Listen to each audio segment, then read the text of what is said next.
you doing? A sequel. I don't understand. Yeah, me neither. We pretty much nailed it the first time. Let's talk about sequel series. At their best, they let us see how our favorite characters and worlds have changed over a period of time, and the sky is basically the limit with possibilities. As the hero put their adventuring days behind them to live a normal life before being pulled back into one last adventure, maybe the story follows the villain trying to redeem himself and make something good in the world for once. Maybe it follows the next generation on their own journeys. And that brings me to Batman Beyond and The Legend of Korra, two series that were the follow-up to two of the best animated shows to date. I covered their predecessors in my last video, and it seemed only right to cover them as well. So I'm going to compare and contrast their story structures, their villains, characters, and heroes to see how they tried to live up to these legends before them. Korra's story structure is a little disjointed as each season follows a different plot.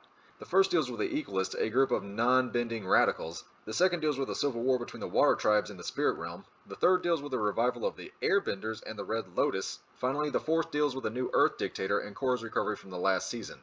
This has led to most judging the seasons individually, with the second being the worst. And it's this kind of disjointedness that really holds it back from being as good as The Last Airbender, as it had a near perfect build-up for both the story and the characters. Whereas Korra was filled with a lot of repetition for their lead character, and certain character arcs going either nowhere or just jumping around from season to season. However, I don't think it's a bad show, especially since most of the problems seem to come from the studio. When they first pitched the show, they wanted 2 seasons to focus around the first season's plot of the Equalists. However, they told them they could only have 1, meaning they had to condense the story a little bit. When the first season was almost finished, they ordered 3 more seasons that they didn't plan for and that they couldn't change. Originally, the video was going to be about the studio versus creator choices and handling of the shows, as I believe Batman Beyond was always intended to be part of the DCAU. This, however, was not true, to my surprise. The Who's in Charge actually canceled Batman the Animated Series, so the writers would have to do this show. They wanted a show that could reach a younger audience, and the way they thought to do this was just to make Batman a teenager, along with a bunch of other mandates. If this was made today, and any of this leaked out, I could not imagine the backlash the show would have gotten. It may have even canceled it before it got started, but thank God it was made in the 90s because this show is actually great. It follows an episodic structure, but did have an overarching plot involving one of the main characters, Blight, for a little while, at first. Which, yeah, I'll get to that when the villain section. The only confusing part about Beyond would be the endings, and yes, I meant to use the plural.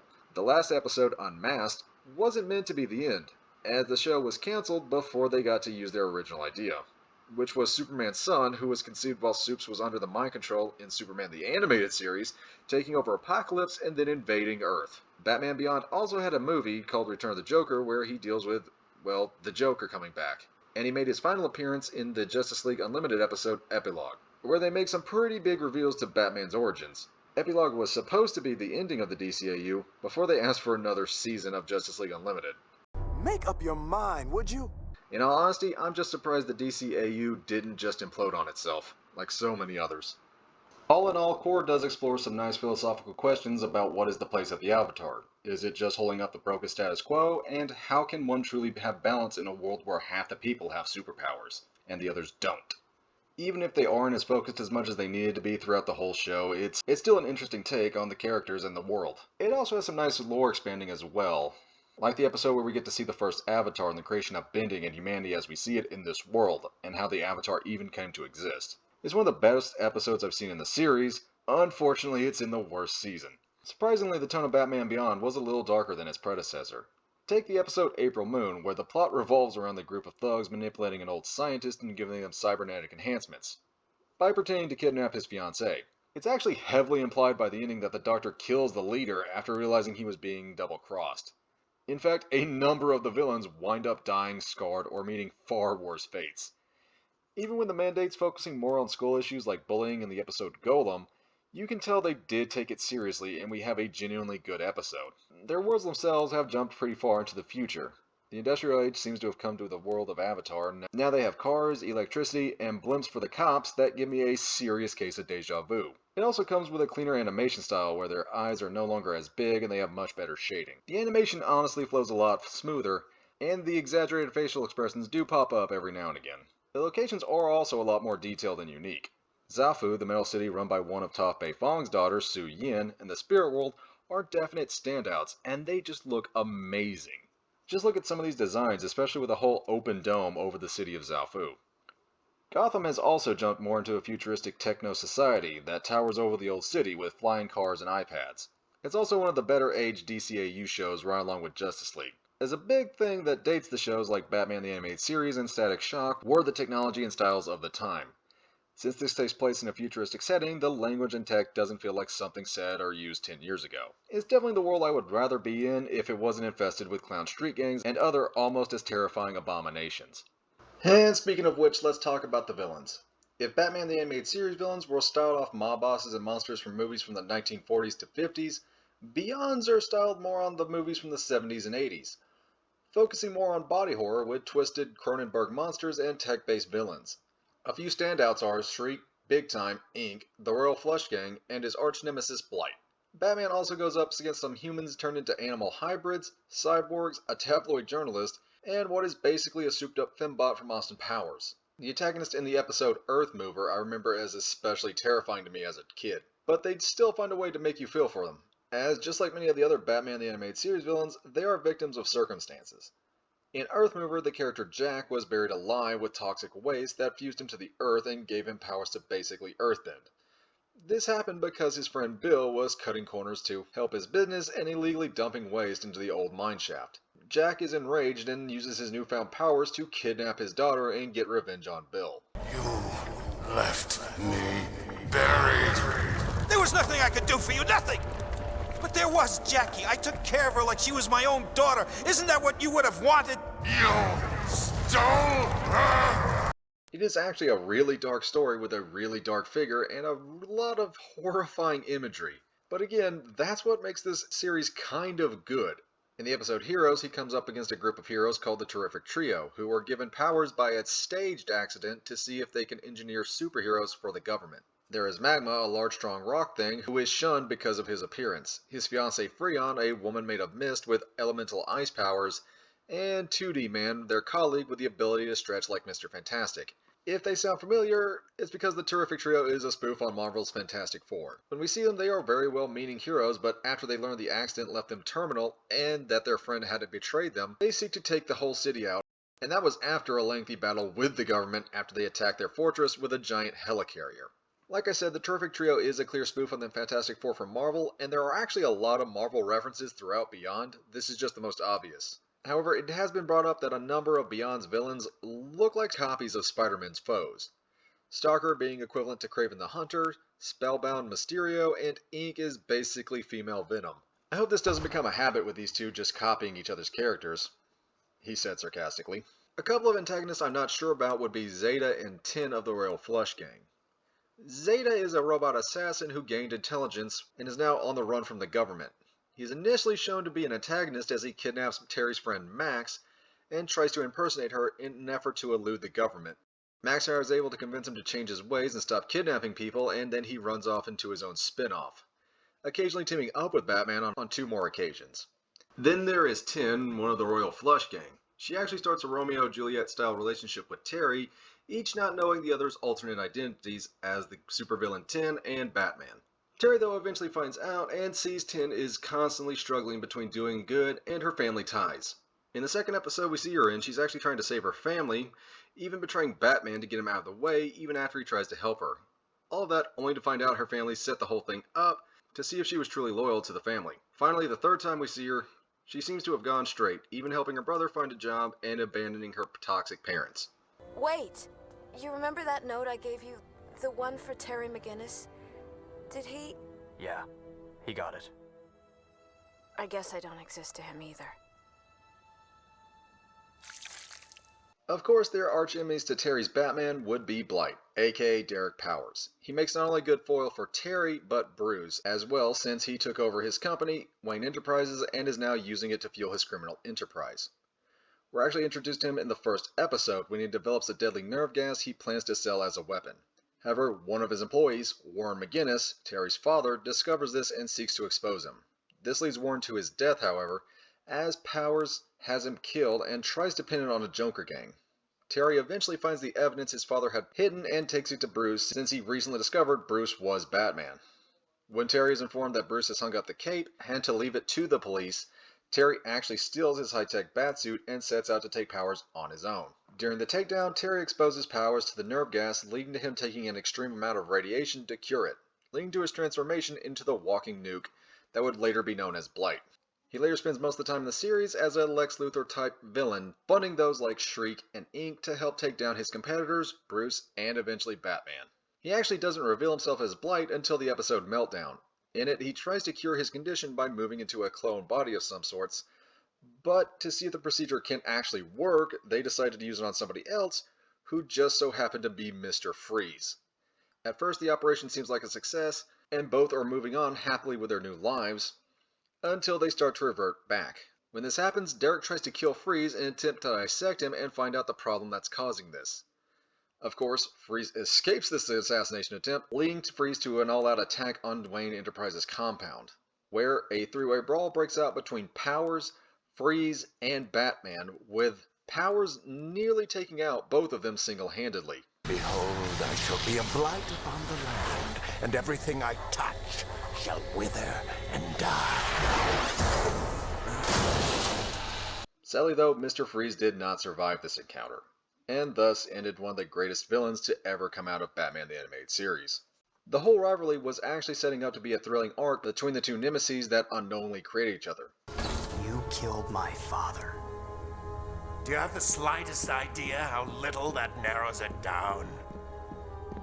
Sadly though, it ended somewhat anticlimactically in the episode Ascension, wherein Powers' conditions worsen as he calls in his estranged son to help him run the company, only to have his son betray him and expose that he and Blight are indeed the same, to his board and Bruce. Then his son tries to use Batman to hunt his father down, leading to him having a meltdown on a nuclear sub, causing it to sink, and that was just the last we saw of him. The whole episode just feels rushed. First, he fights Batman for the second and last time, introduces his son, is betrayed by said son, eventually falls into expected demise, and is replaced by his son in every capacity. All of that in 30 minutes. It was rumored that the people in charge thought Blight was too scary for their child-targeted audience, and asked to get rid of him. It doesn't really help that his son just looks like a palette-swapped version of him, and just does all the same things he did without the radioactive skeleton. Also, I think his son just gets arrested at one point, because we never see him again after that. The whole situation is just disappointing. Maybe if they made it a two-parter or introduced his son sooner, it may have worked. But as it is, it just seems like they wasted their most important villain. You are idiots. Korra's villains are often the vocal point of the season, as they represent the main challenge to not only her, but also the world structure itself. In the first season, Amon is the leader of the Equalist, an anti-Bender based group, whose ultimate goal is to create equality for all by eradicating bending altogether. According to the Equalists, non-benders are systematically oppressed by benders in Republic City, where bending grants greater social power and non-benders must work substantially harder in order to succeed. Amon himself gained the ability to take bending powers away through the same technique Aang used against Firelord Ozai to take his bending away. It is revealed that he was actually the son of a talented bloodbender, and had taken the bending away from years prior.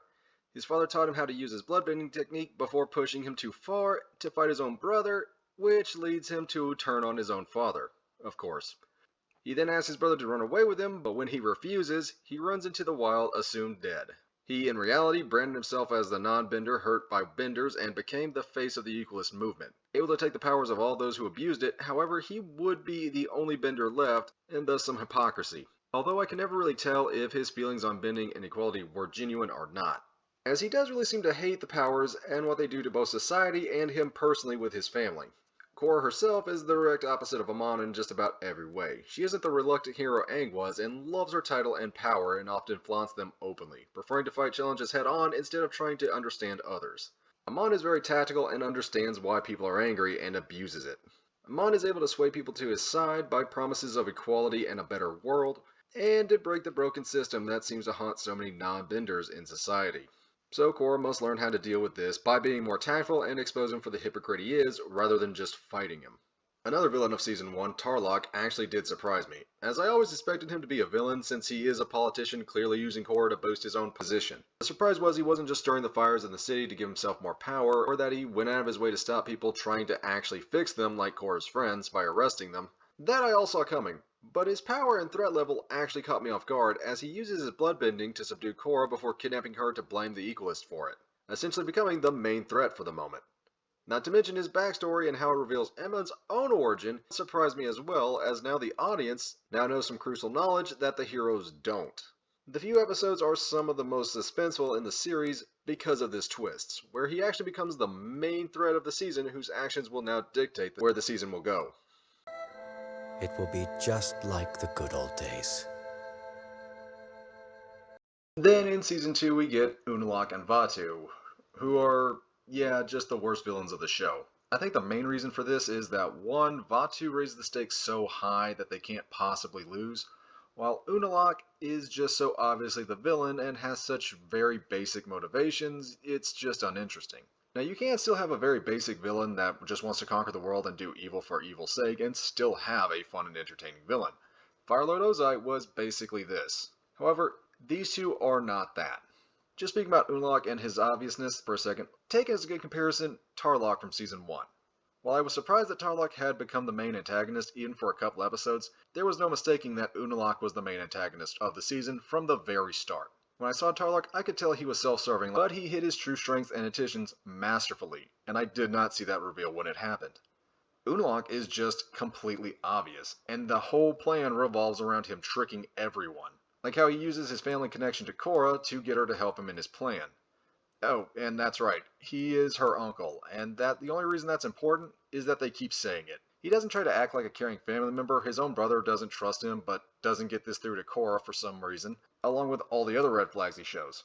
Such as Tenzin, her master, getting sidelined by Unalaq early on in a stunt he clearly set up. All of a sudden, a rogue spirit shows up and wreaks havoc, and Unalaq is the only one that can stop it. This is all after telling Korra news about her closest allies she will not like. Every avatar before you traveled the world to learn. It was Tenzin and your father who kept you secluded at the South Pole. I thought Aang ordered the White Lotus to keep me down here. We all did what we thought was best for you. Thus sweeping her to his side to achieve his suspicious plan. His main goal, by the way, was to become a dark avatar by freeing the evil spirit Vaatu to basically become a god. Then becomes a giant kaiju for some reason, then Korra becomes a kaiju by meditating in a tree, and then Jinora comes along with a rabbit out of the sky. Okay, you know what? I have no idea what's happening in this ending. I just do not have the words to describe what's happening. I just do not have the words to describe it. It is completely bonkers and overshadows everything. It's just jumping the shark. That's what the Season 2 ending was. Korra becomes Avatar again by the end, though, and the Airbenders have returned for some reason, so I guess this is a victory? In the third season, we have the Red Lotus, which is a radical anarchist offshoot of the White Lotus. They believe that chaos is the natural order of things, and that the only way to achieve true freedom is by the destruction of all tyrannical governments, not to mention the desire to undo the actions of the first Avatar 1 and have humans and spirits coexist once more. They apparently had been behind Unalaq and even tried to kidnap Korra as a child with their strike team of advanced benders before being stopped by Tenzin, Zuko, Sokka, and Korra's father. Their leader Zahir was able to escape and free his comrades after gaining his own airbending powers after the end of Season 2, and eventually they all returned to their mission to eliminate the Avatar for good.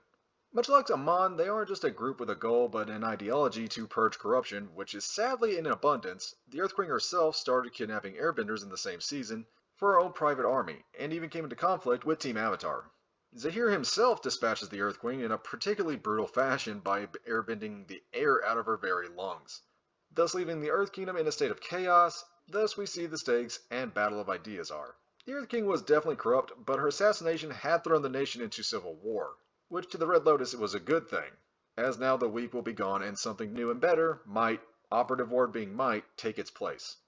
It's the old story of do you sacrifice thousands to help millions dilemma, but it means nothing as long as the Avatar is here to restore the status quo, making Korra the main obstacle to their goal.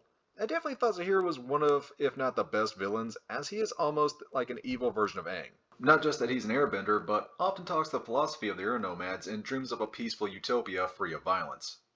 However, it's a cold and warped version of their philosophy to help justify his own actions. Together, we will forge a world without kings and queens, without borders or nations, where a man's only allegiance is to himself and those he loves. We will return to the true balance of natural order. Even when they kill his lover, he thanks them for freeing him of his mortal attachments, which was the one thing Aang would never do despite all his past lies telling him he needed to do this to become a fully realized Avatar.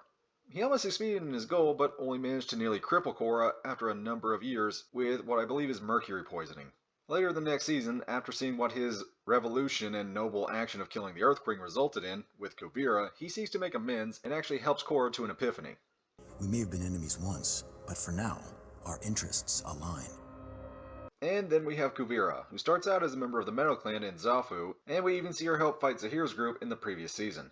After the chaos left from Zahir killing the Earthquake, she was instrumental in quelling the chaos after Beifongs refused to become involved. However, when she was supposed to hand over power to the new ruler, she instead decided to take over in forming a new Earth Empire with her as the dictator. Blaming the weakness of the former ruling dynasty and foreign attacks such as the Fire Nation leading to the downward spiral of the Earth Kingdom, promising to bring back prosperity to the nation she unified. I guess she does share a number of things in common with Firelord Ozai and Azula. She is strong, manipulative, and loves to strongarm/punish those that don't find her agreeable. The main difference being Kuvira is more pragmatic and diplomatically minded. Such as in the Siege of Zofu, she was the one to insist for diplomacy first with Bolin instead of all-out war. I'm ready to take it by force. No. The eyes of the world are on us now. We must do this right. When Su refuses to give the city over to her, Kuvira does give them an ultimatum in hopes of putting pressure on them to try to divide them and get them to act recklessly. This seems to work with one side featuring Korra wanting to try to resolve this peacefully, while Su wants Korra to go into the Avatar state and wipe out her army completely. On Kuvira's side, Bolin is pushing for more diplomacy to continue, where Kuvira has clearly already made up her mind to attack, even threatening Bolin for not being loyal enough by questioning her decisions. And that's the real disturbing danger of Kuvira. She knows how to put on a kind face, helping masses in the Earth Kingdom so long as they swear loyalty to her, while putting the blame on the few that disagree or don't fit with her new Earth Empire, like foreigners, often by questioning their loyalty to their kingdom, which she tied to herself by branding herself as the Great Uniter, who only wants a strong Earth Kingdom again after the disastrous leadership of the previous regimes. These are classic and real-life strawman tactics we see in real-world dictators. The bigger difference being she actually seems to believe in her own rhetoric. However, a few people start to see through her facade, like Bolin and Varric, after more questionable acts. Like her threatening and beating Varric to create a super weapon as Steampunk Megatron, by the way, in hopes of using it to bring peace quicker under her control. And peace is in quotation marks here. She was even willing to sacrifice her own fiancé to kill Team Avatar, the last thing standing in her way to reclaim Republic City. Which is a tad ironic, as she actually sounds a lot like the former Earth Queen, who also blamed the Avatars and Fire Lord for taking away Republic City, and also believed in absolute control to one person. After everything the last Avatar did to the Earth Kingdom, he and Fire Lord Zuko took advantage of my father's weakness and stole our lands to make their own little empire. The United Republic is Earth Kingdom territory. After the 100-Year War, Avatar Aang, along with Fire Lord Zuko, stole Earth Empire land and formed the United Republic. This land belongs to the people of the Earth Empire, and it's time to take it back. Republic City will be ours! All hail the Great Uniter!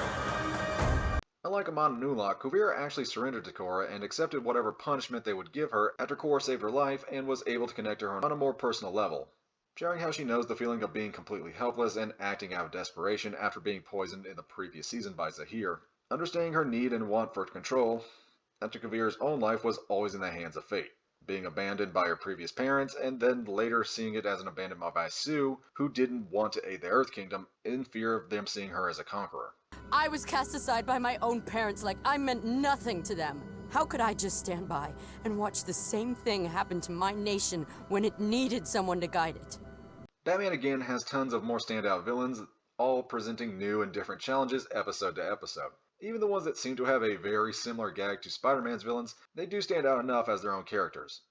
It's also somewhat surprising they didn't use Batman's more famous Rogues Gallery and instead decided to start from scratch for most of these villains. Only 4 of the previous season's enemies appear in Beyond, and one was debilitated while the Joker only appears in the Beyond movie. While I am still disappointed on Blight's missed opportunity, it doesn't stop the fact that Beyond's villains still hold up even to the predecessors. Korra's villains are more philosophical, meant to challenge the worldview of the hero as well as how the viewers see the world. The biggest flop being Unalaq, and yes, I would have liked it if they were more focused on in depth or had more connection to each other, like how Kuvira was a direct result of Zahir's actions.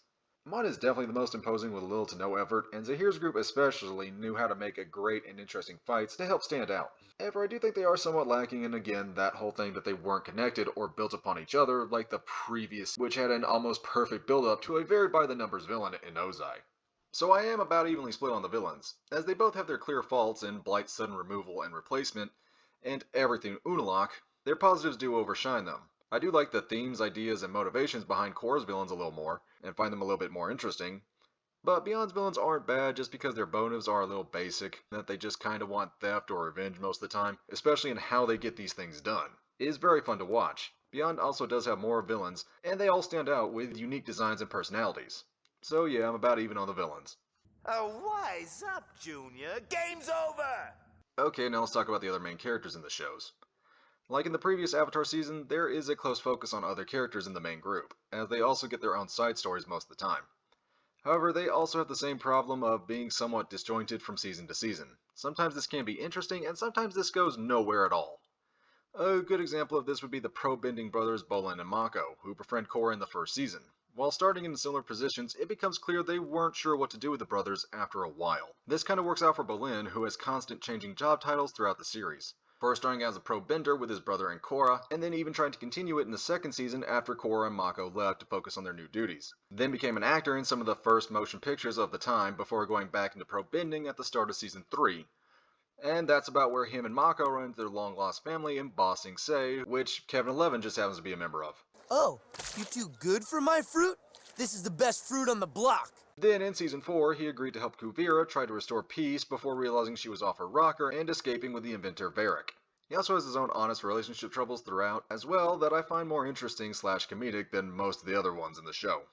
Going from crushing on Korra to taking off a tsundere before finally ending up with a stable relationship with Opal, even overcoming a bitter fight in season 4 for aiding Kuvira.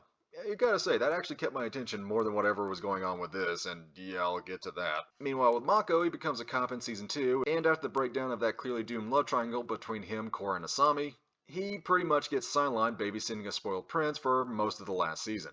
Asami is the last member of the core group, and she was initially introduced as a love interest for Mako, even becoming the sponsor of the brothers' pro-bending team, before becoming a complete member of the team, helping them with the Equalist, which her father was aiding secretly without her knowledge, by building them weaponry like tanks, mechs, and aircraft. The love triangle itself was a big part of the first season, and really it was more of a square, with Bolin playing a non-option. Then in season 2, it ended somewhat chaotically. It started out as Korra and Mako having crushes on each other, while Mako also started dating Asami as she became their sponsor, before breaking up, leading to Korra and Mako becoming an item at the end of season 1. Then in season 2, they disagree on how to handle the events of season 2 with Unalaq, then the two split up in more ways than one and somewhat violently. This led to Asami and Mako rekindling their relationship after Mako tries to help Asami with her family company falling apart after her father was arrested for working with the Equalists in the prior season. However, when Korra returns, she fakes amnesia hoping to just move past the fight, which Mako just goes with in front of everyone, including Asami. No, it wasn't that bad. And this is pretty much where it stops being a love triangle and more of a ticking bomb. By the end though, it is revealed that Korra and Asami are actually in a relationship at the very end of the season, which was so vague it had to be verified on Twitter. However, this does mean that this became the first verified relationship of a same-sex couple in Western animation. Even though I'm pretty sure these two were here first, and we already had been shown numerous anime with same-sex couples, albeit in extremely censored versions, and some of them drastically so. However, this is still very much a milestone as it opened the door for more and better focus on relationships of same-sex couples as well as bisexual characters in the field of Western animation. The show also has numerous other characters like Jinora, Kai, Aang's kids Bumi and Kaya, as well as Tenzin, not to mention old favorites like Zuko and Toph, who is still the GOAT, even in her 80s. And one of my personal favorites was Blackstone Varric. Yes, that is his real middle name. The richest man in the world and famous inventor, he was first introduced in the second season and feels something of a chaotic neutral character as he starts as an ally against Unalaq but quickly turns as he frames Mako and attempts to kidnap the Republic's president in order to get them to enter the war against Unalaq. In the third season, he's actually helping Toph's daughter Su Yin run Zaofu as chief inventor, and in the fourth, he's actually helping Kuvira before breaking with her with Bolin. and always accompanied by his assistant slash future wife, Zhu Li. The two of them are just always fun to watch whenever they enter on the screen. Shifting to Beyond, just like its predecessors cast, there are mainly supporting roles and rely more on single episodes to explore more of the characters, which include a few of Terry's classmates, a talking gorilla, and the Justice League, with a few becoming regulars like Max, one of Terry's friends, who catches on to him being Batman early on, aiding him in something of an Alfred-style role. Run. You called it. Not what I meant. And my favorite episode with her was Where's Terry?, where she and Bruce team up to find Terry, who was trapped underground by Shriek, as well as the one where her and Terry go up against a terrorist group called Cobra after they kidnap her. Oh yeah, apparently they weren't just copying Spider-Man's villains in this. Not to mention a few old favorites returning to new roles, like Barbara Gordon, the old Batgirl, taking her dad's old job and becoming the new Commissioner Gordon, taking part in a number of episodes, including one called Eyewitness, where she believes Terry killed a criminal right before her eyes, leading to the two clashing. You're Batgirl. She's Batgirl. Was Batgirl. That brand of costume justice went out with the Tommy gun, kid. Oh, and I can't leave out Ace, the loyal Bat Hound. He also gets his own episode, Ace in the Hole, which details his backstory up until he met Bruce, as well as him tracking down the man who originally bought him to use him in the dogfights he ran. It's up there with stories like Appa's Lost Days from The Last Airbender, and actually reminds me a lot of it. The definite shortcomings in Beyond's characters is a few of them just seem to be around to fill archetype-style roles, like Terry's mom and his kid brother. Not to mention his girlfriend Dana, who probably should have been replaced by Tin in my opinion. It's not really that she's a bad character, it's just she's there to play the role of the one who always gets mad at Terry and blames him for never being around. It just gets a little old and played out after a while. But now let's take a look at the two mentors of the heroes, Tenzin, Aang's youngest son, and Bruce Wayne, the OG Batman. Bruce is the grizzled old mentor of Terry who becomes the guy in the chair, so to speak, constantly using his knowledge to compensate for Terry's lack of experience, often doing much of the brain work, although the two do butt heads often about responsibility and work ethic, as you would expect from a teenager and an old man. One night's not gonna make any difference. One night always makes the difference. Bruce is also grown a little more distrusting and cynical in his old age. Go back to the episode Meltdown.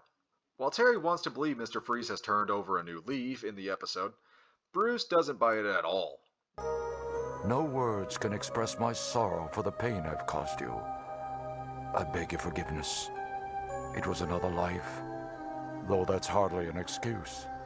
I can only promise you this.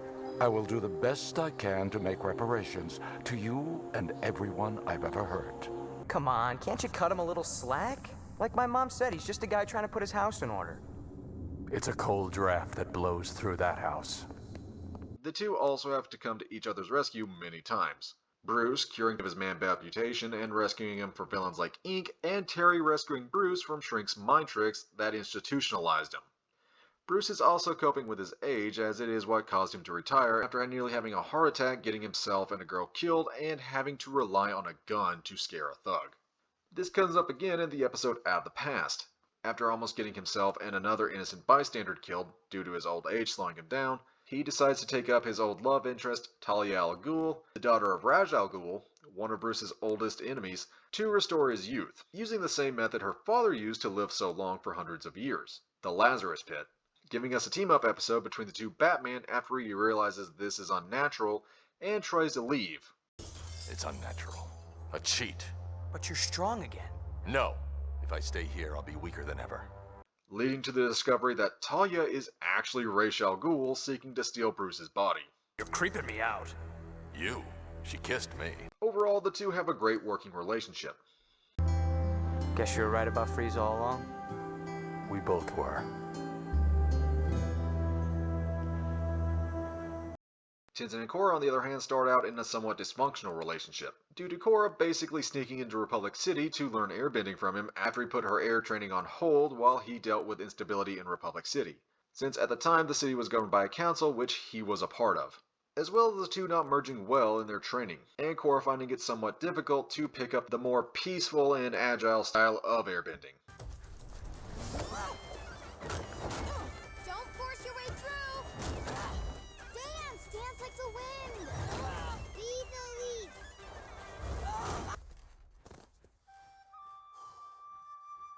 It is fun to see the two adapt to each other since they are stuck together, with Tenzin being the only airbending master in the world. It reminds me a lot of Toph and Aang's master-student relationship and his struggle to learn earthbending, but focused on a lot longer as that was solved in about one episode.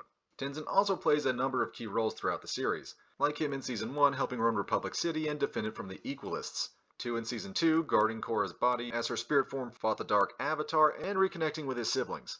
In the third, his family and Korra are trying to restore the Air Nation after airbending was apparently revived from the actions of Season 2, which gives us a much clearer image of the air nomads' traditions and lifestyle, as well as trying to adapt it to the new age, where they have been missing for over 100 years.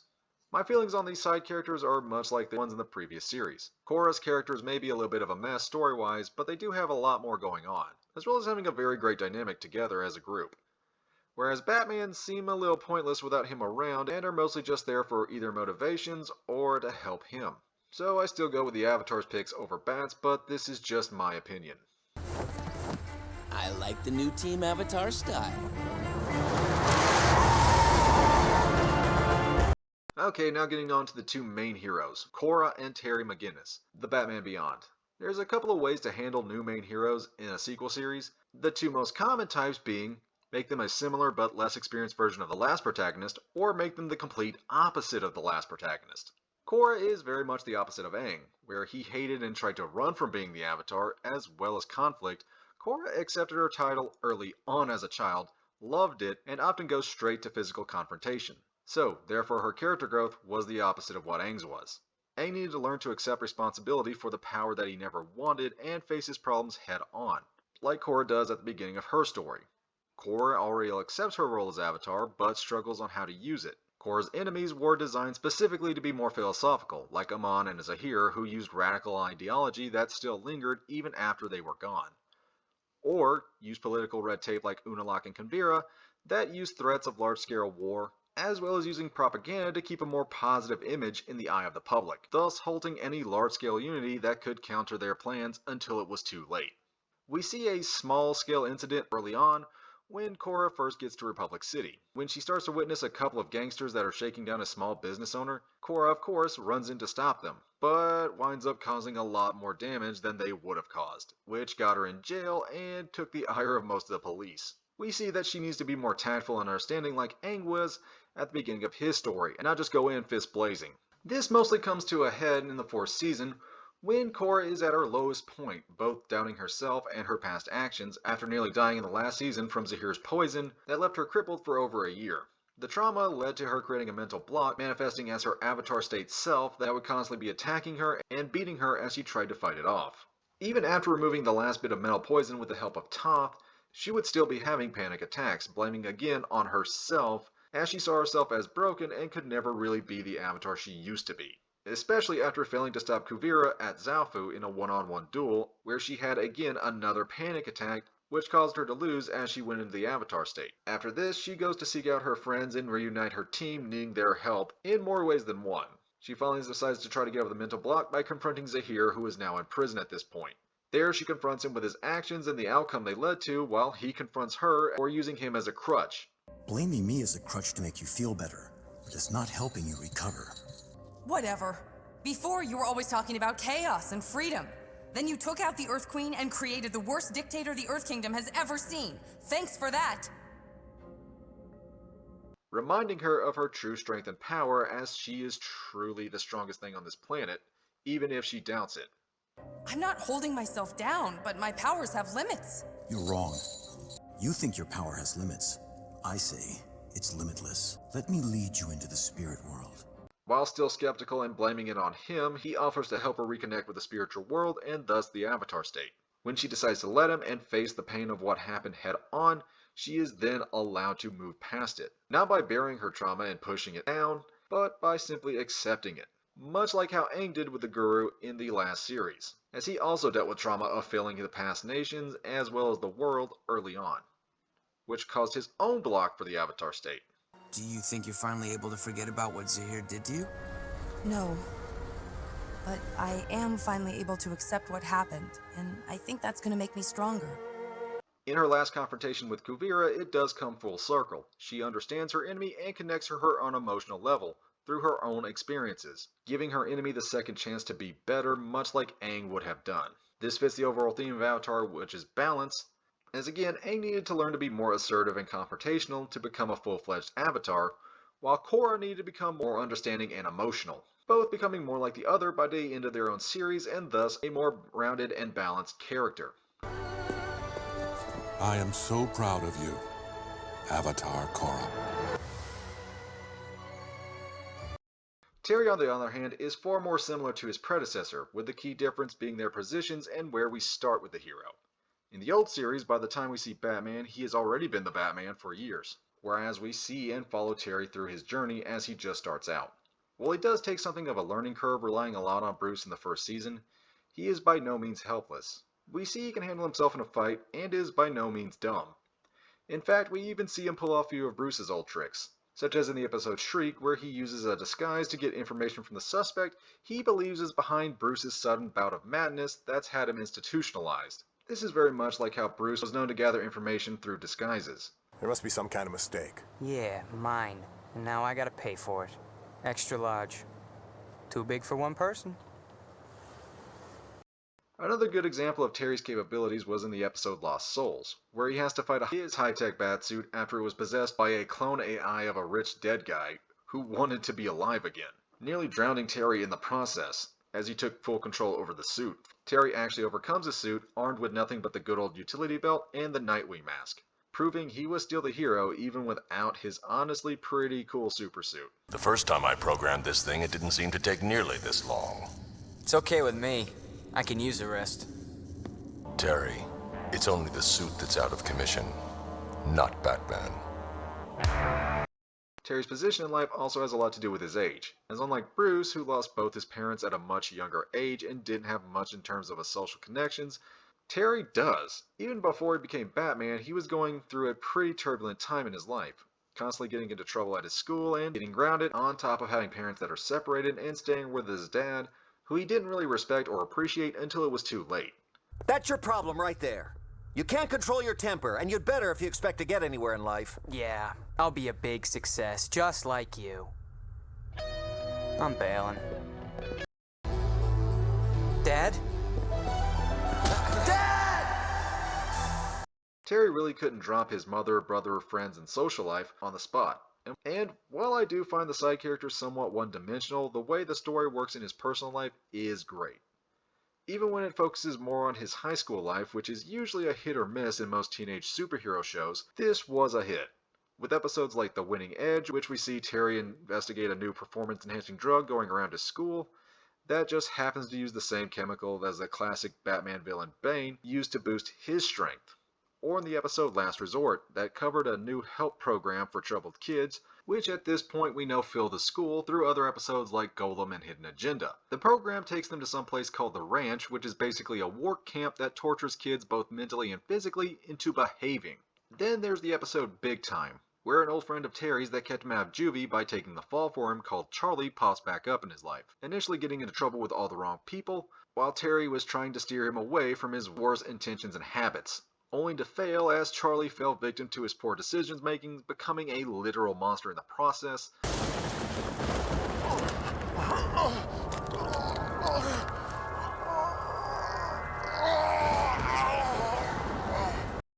Terry does progress into being a more capable hero in the later seasons, even getting the attention of Superman, who asks him to help him track down an assassin who is targeting the Justice League. And in Justice League Unlimited, we see a full-grown Terry as a fully realized Batman. The episode also does some slight tweaking to his origin story, as well as give him something of a more happier future than the previous Batman to look forward to. I was worried about Gotham. If Batman's not around. I've got it covered. Always. Both heroes are great in their own regards, but mostly because they do what any great sequel protagonist has to do. That is, follow their own stories and not just deal with their predecessors' old problems. For an example, think how the MCU Spider-Man was constantly fighting enemies that were mostly a direct result of Tony Stark's actions, not really his. Even in Beyond, where the OG Batman is still around and helping, he never really overshadows Terry. With that, let's wrap things up. Both of the shows have clear strengths and flaws, but they are still two of the best sequel series I've ever seen.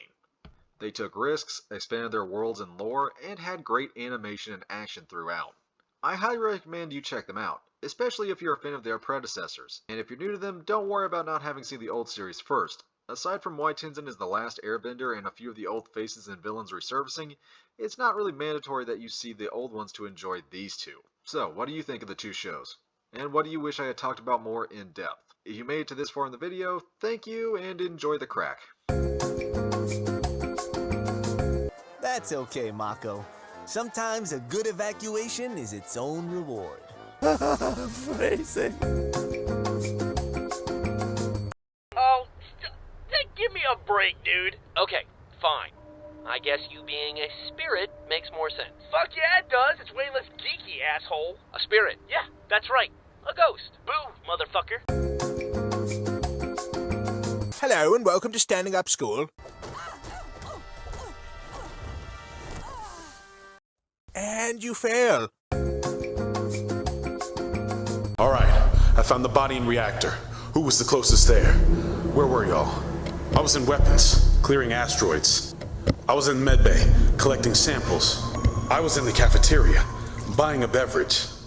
I was in the streets, selling ass. Okay, that accounts for everyone You were Great! I gotta admit, you had me going there for a while. I really thought you were gonna blow us up. Now, how do we turn this thing off? Oh, we can't turn it off. We're gonna blow up. It was at this moment that he knew. He fucked up. We warned viewers that the tape we're about to show may be too intense for children. Turn it up. Remember what I promised you. Now swallow. Cool. Here's something. Rodney killed a baby once. He's a baby killer. Killed a sweet little baby. It was a werewolf. A werewolf. It looked like a rabid animal. Yeah, that's what he says. But what I saw was a wee little baby just laying there with a silver bullet in his brain. Sweet little baby. Werewolf! I saved your damn life! Oh, thank you, Rodney. Thank you so much for saving me from an attacking baby. Werewolf! It was a small... I thought it was a damn ocelot, okay? We're under attack. It's General Norman. We've been double-crossed. All right, listen up, you little radish munchers. This battle is about to become way too exciting to show our younger viewers. So, instead, I will show you this soothing image until the fight is over. Sweet mother of five, you should see this. Cookies and mushrooms flying through the air like June bugs in a swamp. Whew, it appears to be over. Let's go back to the...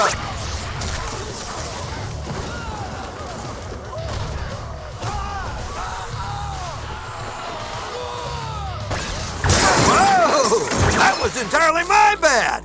I misread the signals. I knew a guy named Joe. He misread the signals in a combat situation.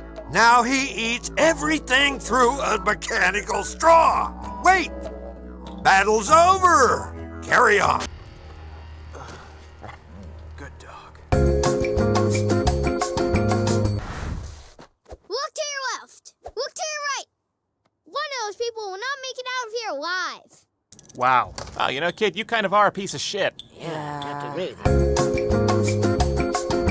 Train yourself to let go of everything you fear to lose. Goodbye, body pillows. What? Sorry. Go on.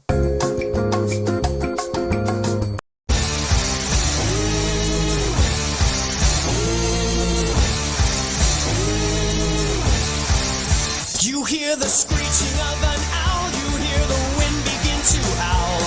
You know there's zombies on the prowl. And it's terror time again. They've got you running through the night. It's terror time again. And you just might die of fright. It's a terrifying time.